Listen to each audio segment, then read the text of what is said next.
Welcome to the 2021 National Honor Society Induction Ceremony for Berwick Area Senior High School. This is not the normal induction ceremony that we would be having at this time of year. Normally, we would be meeting in the auditorium to celebrate these students that have achieved this honor. And I apologize that we are not doing that this year. Instead, I've created this little video and the PowerPoint. We do have a video guest speaker, which I'll get to towards the end.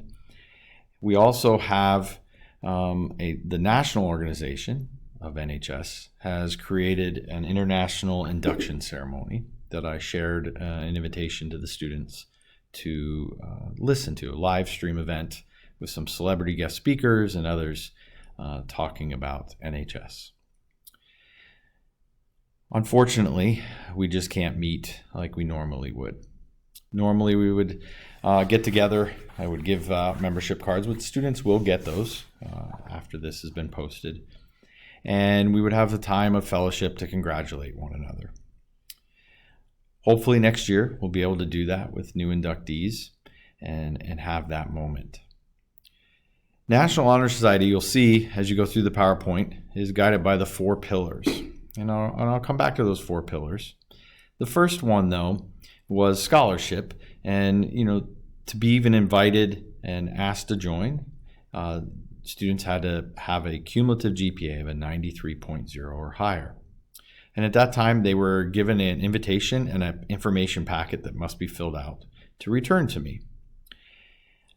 Those packets I look through, and I'm always amazed by all the things the students are doing.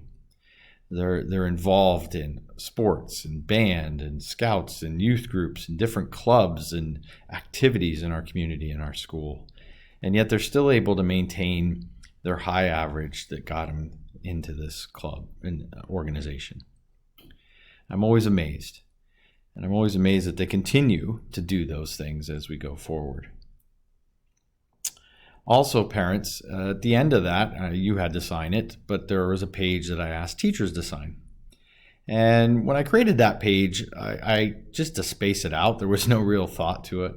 But underneath the signature, I wrote the word comments. It just kind of, to be honest, looked nice. I thought maybe people would put a congratulations or something like that. But many teachers write glowing reviews and recommendations about your sons and daughters. And I just want to share with you that many teachers took time out of their day to write some wonderful things about your sons and daughters, that they think highly of you, of your sons and daughters, and you should be very proud of that. And it's always really nice to read, especially for those students that I don't know. I'd say about half of the students that are being inducted I've never had in class up to this point. And so I don't know them very well, but it's always nice to read these glowing recommendations and comments about the students. And you should be very proud, parents. And I'm also amazed, like I said, of all the things that they've done and will continue to do. Back to the pillars, the pillars are scholarship, which we said is that cumulative GPA. The next one is service. Service is, serving your community and your school, putting yourself out there, doing something for others.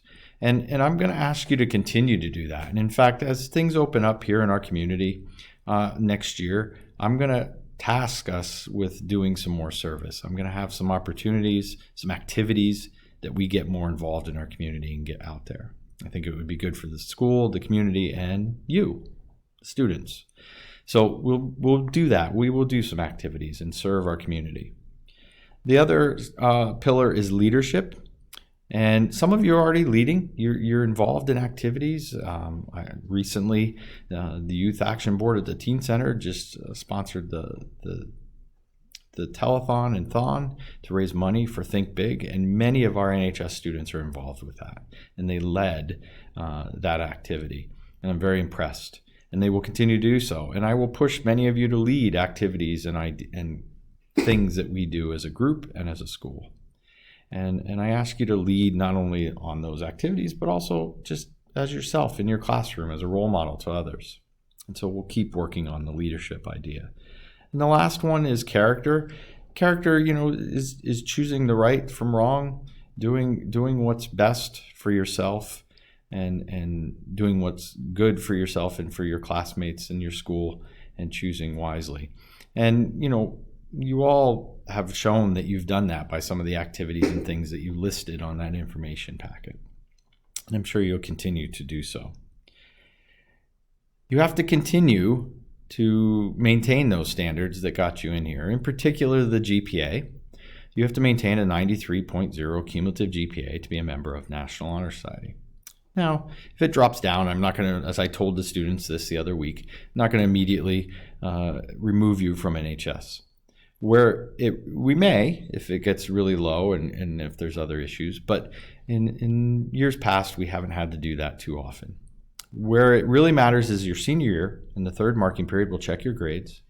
And if you have above a 93, then you will be recognized at the graduation as an NHS member, and you'll receive a special tassel that you will wear at the graduation ceremony. So, in closing, students, a little bit more for the students and the parents. Normally, and at the induction ceremony at this time, I have you all standing in front of me as I come on. I usually give my little speech at the end, and I talk about some of these things that I just mentioned. But the other thing I ask the students to do is to congratulate their parents and give them thanks, because you wouldn't be here as students without their love and support to be successful. And so you should thank them and you congratulate them. And then usually at this time I ask them to give you, the parents, a round of applause. And I also say, remember to thank them from time to time for all the things they do for you. And so I ask you, I can't physically make you clap for them right now, and it might be a little awkward if you just start clapping there in the house, but you could thank them, okay? And I hope you do. And so parents, congratulations to you. It's through your dedication, your hard work, your support, your encouragement, your motivation that they are as successful as they are. And I appreciate it. I ask that you look over the PowerPoint, look at the names, the students that are here. The video of the guest speaker is Mr. Allen. Mr. Allen is a retired teacher. I'd say less than half the students that are being inducted know who Mr. Allen is. I know that seems awkward then, or weird that we have him as our speaker. The reason the current members of NHS requested it. I asked them to come up with a guest speaker, someone I could get recorded to give a speech, and that's who they asked. I was thinking a celebrity or reaching out to someone famous or someone who graduated who's doing really well. But I understand why they want Mr. Allen. He retired last year. He did give a kind of goodbye video to his students, but they also just wanted to hear from him again. And I thought it was appropriate to ask him and for him to give a little spiel. So he has agreed, and he has recorded a little video in regards to the NHS members being inducted this year. And so I ask that you check that out. And I thank you for your time. And I really am honored to work with your sons and daughters over the next couple of years. And hopefully we can serve our community and our school a little bit more. And thank you and congratulations, students.